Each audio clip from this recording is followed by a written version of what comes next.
the Good person. morning. He is Rakesh Narula. He has established valuation practice of RNC and leads various valuation assignments in India and overseas. He is only insurance survivor or loss assessor Yeah. in India to be appointed by RIDAI twice. Yeah. So, sir, Yeah. my first question to you would be say something about your business. Yeah. My business is mainly categorized into two types of business.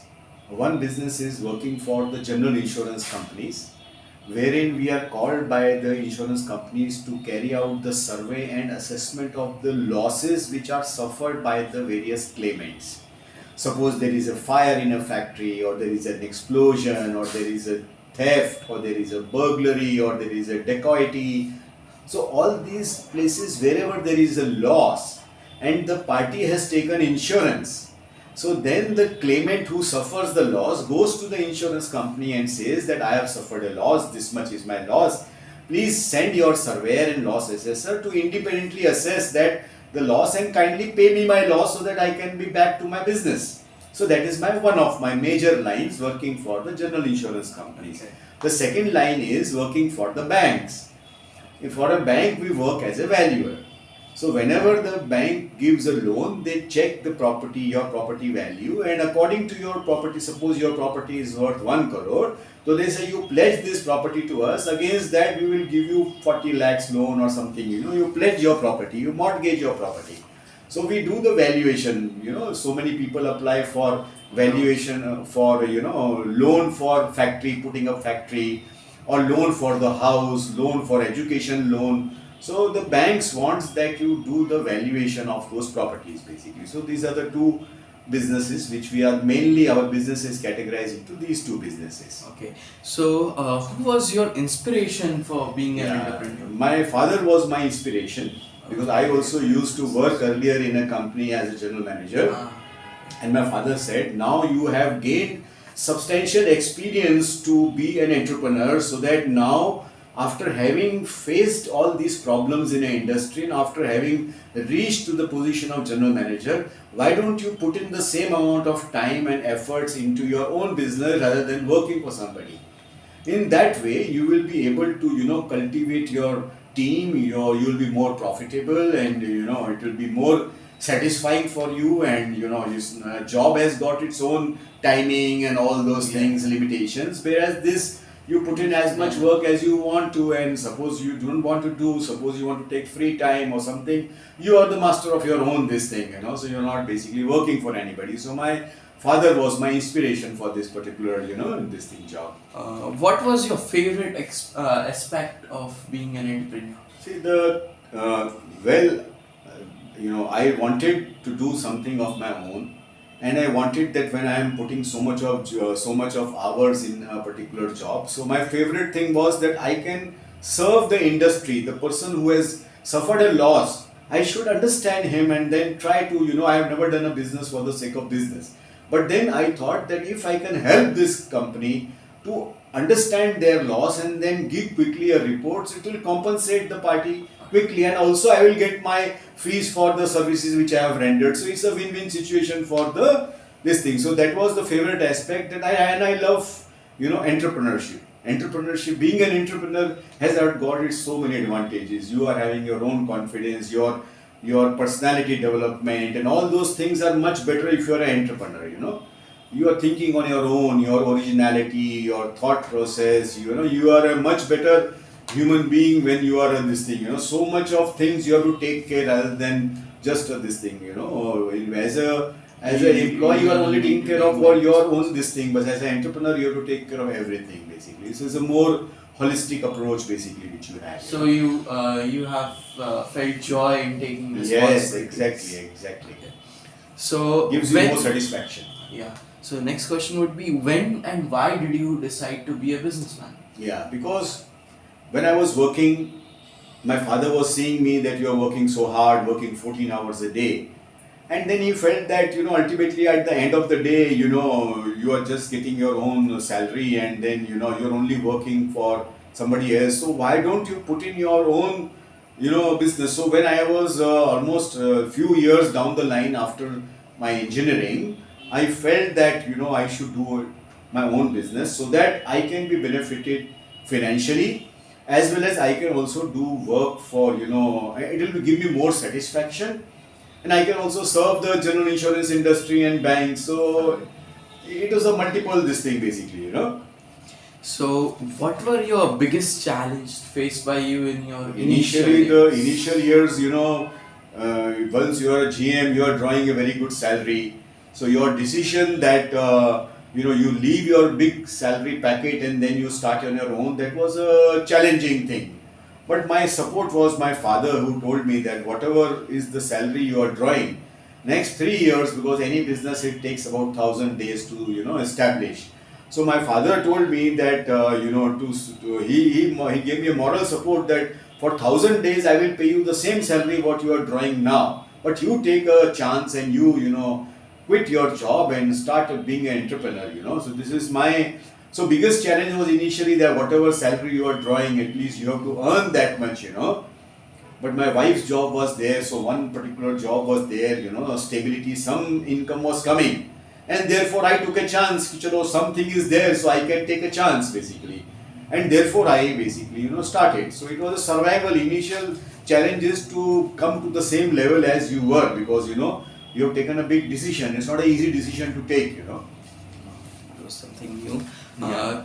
Can you talk about your family and their support in the journey? Yeah. My son was too small that time, and my wife definitely supported me. So, as I told, she was having a job, so she continued with her job, though I was having a small child. But she supported. She says, no, this is good that we should have something of our own. But at least her job was continuing, so there was one fixed income which was continuing. And then my family also, they said it's very good, we should do something of our own. And she also helped me during initial days, because typing I was not very good, so she used to help me in typing, because in Gujarat you have typing course like that. So she could help to whatever extent. So moral support plus practically also whatever help, little bit help, and the family could give. And everybody supported in the endeavor to being our own entrepreneur basically.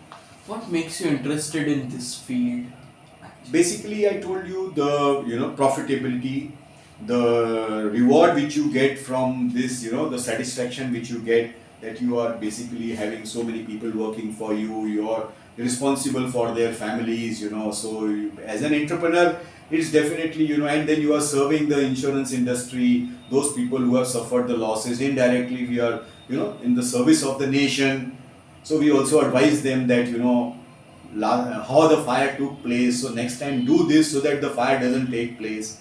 So besides your personal goals, you are also trying to contribute to the nation building and helping those people who have suffered a certain loss and who really want to get their assets valued properly and accurately basically. Banks also want a correct valuation report. They want persons with integrity, honesty. So you are basically contributing to the banks by giving the accurate professional services. It's basically, we are not into selling anything, we are imparting the professional services basically. So it gives you satisfaction that you are giving professional services with honesty, integrity, and you're doing something for your nation and for yourself.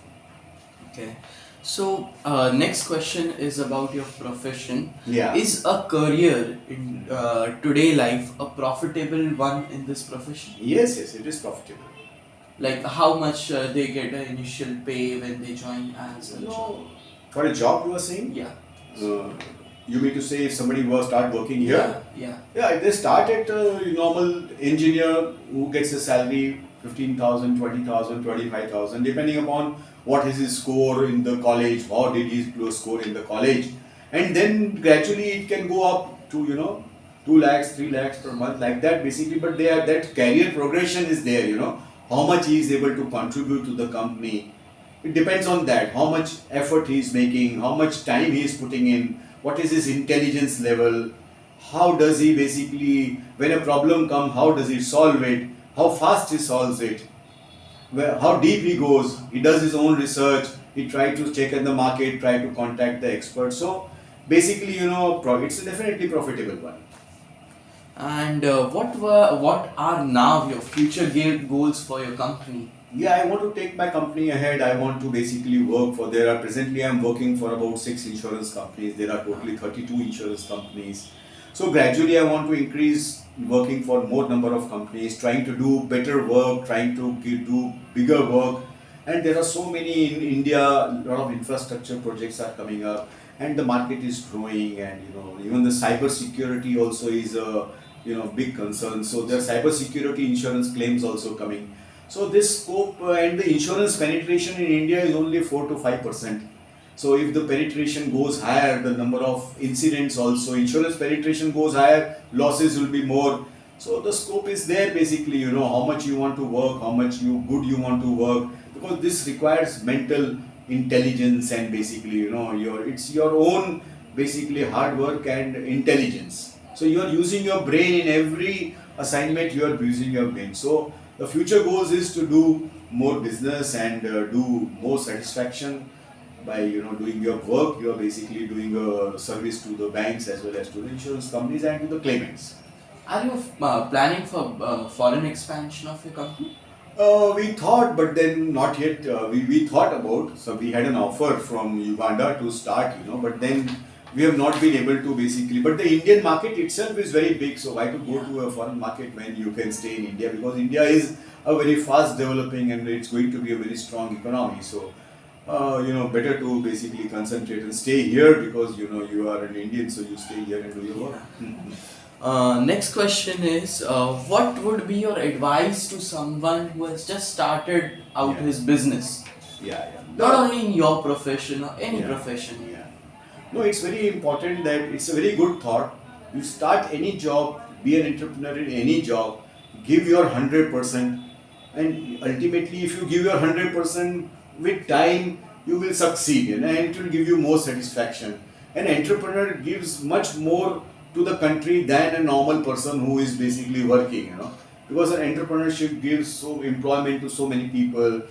They basically serve the industry in different way by manufacturing or by doing the surveys. So you are, as an individual, you are giving much more back to your nation, who has. So that is why my advice to the entrepreneurs will be that it's an excellent thing.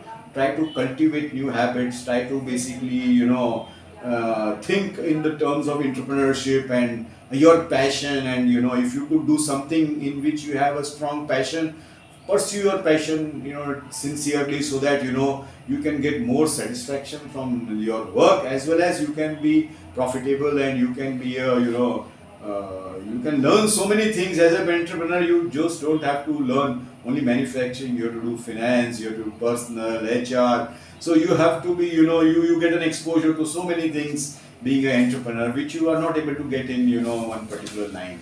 So always entrepreneurs are always the best. In any country, it's the Tata and Birla, these are all entrepreneurs. So, but then the degree of entrepreneurship varies basically. They are an excellent because they are, so the success, once you see the success, you go ahead. So ultimately, the entrepreneurship is this thing most important basically, So, and everybody should try.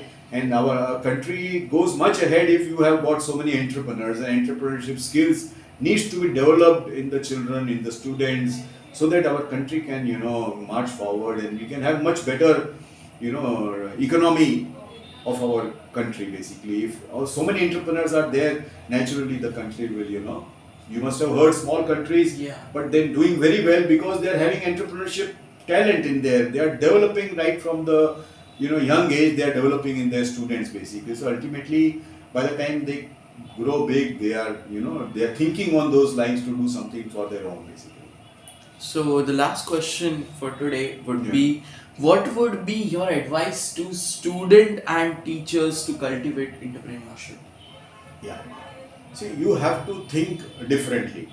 So you have to be, as an entrepreneur, you have to be prepared for the challenges. So mentally also you have to be strong enough. Yes, I can do it, first of all. And then you should be ready to put in hard work, more time. You have to basically study a lot, various subjects, because ultimately if you study HR, if you study finance, then you learn more basically, and then experience gradually when you are working, you get the experience basically, you know. So my advice to someone starting their own business is that go ahead.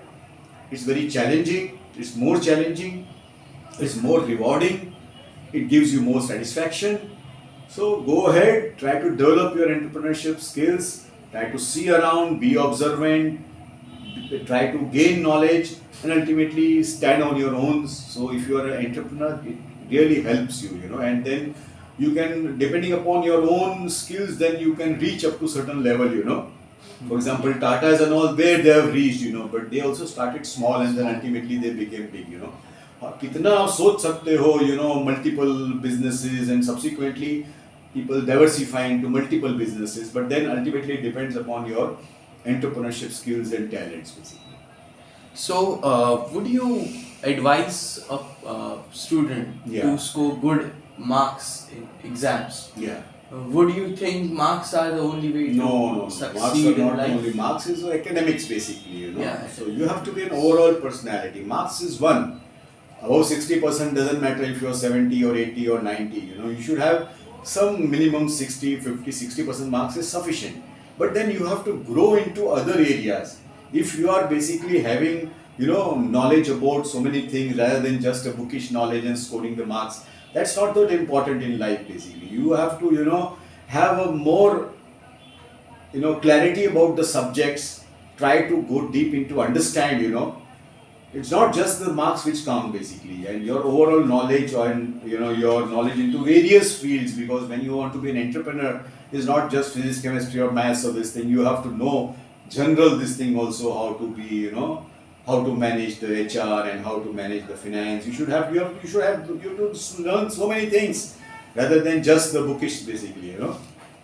So my advice is the marks is one, but overall personality development of a person is more important. The value systems, the, you know, thinking about those things, other things, you know.